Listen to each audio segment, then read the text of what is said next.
नमस्कार, आप मुझे देख रहे हैं MNS न्यूज लाइव पर। खबरों का रुख करने से पहले डाल लेते हैं एक नजर आज की हेडलाइंस पर।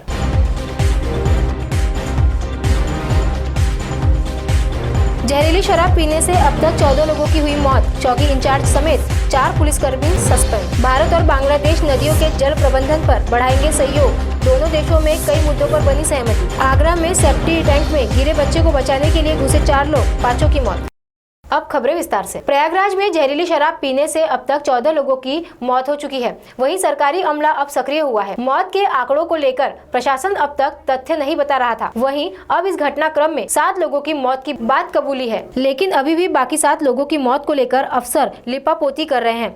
पोस्टमार्टम के बाद 7 लोगों की शराब पीने से मौत की पुष्टि हो गई है। इस मामले में बाकी 7 लोगों का बिना पोस्टमार्टम कराए ही अंतिम संस्कार करा दिया गया। प्रयागराज के जिलाधिकारी भानुचंद गोस्वामी ने 7 लोगों की शराब से मौत की बात कबूली है। बीते 3 दिनों से प्रशासन झूठ बोलकर लोगों को गुमराह कर रहा था। वही शर्मिंदगी से बचने के लिए पुलिस ने अब कार्रवाई की है। शराब कांड में चौकी इंचार्ज समेत 4 लोगों को सस्पेंड किया गया है। भारत और बांग्लादेश के बीच रिश्ते दिनों दिन मजबूत होते जा रहे हैं। भारत और बांग्लादेश नदियों के जल के बंटवारे की रूपरेखा बनाने के साथ ही नदियों में प्रदूषण खत्म करने, नदियों के जल के संरक्षण और बाढ़ प्रबंधन समेत जल संसाधन से जुड़े विभिन्न मसलों पर सहयोग बढ़ाने के लिए राजी हो गए हैं। एक आधिकारिक बयान में बुधवार को बताया गया कि भारत बांग्लादेश के जल संसाधन सचिव स्तर की बैठक मंगलवार 16 मार्च को यह सहमति बनी। उल्लेखनीय है कि भारत और बांग्लादेश 54 नदियों का पानी आपस में साझा करते हैं।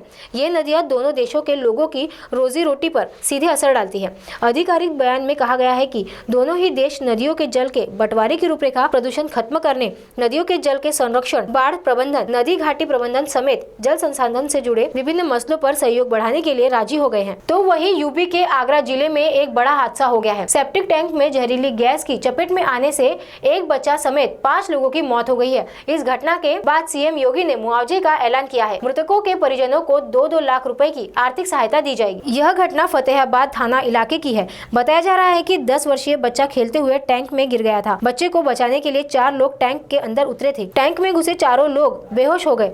सभी को फौरन अस्पताल ले जाया गया, जहाँ एक की मौत हो गई। बाकी 4 को गंभीर हालत में आगरा रेफर किया गया, लेकिन सभी की मौत हो गई। अब फिलहाल वक्त है एक ब्रेक का। ब्रेक के बाद देश और दुनिया की तमाम खबरों के लिए आप देखते रहिए MNS न्यूज लाइव। नमस्कार।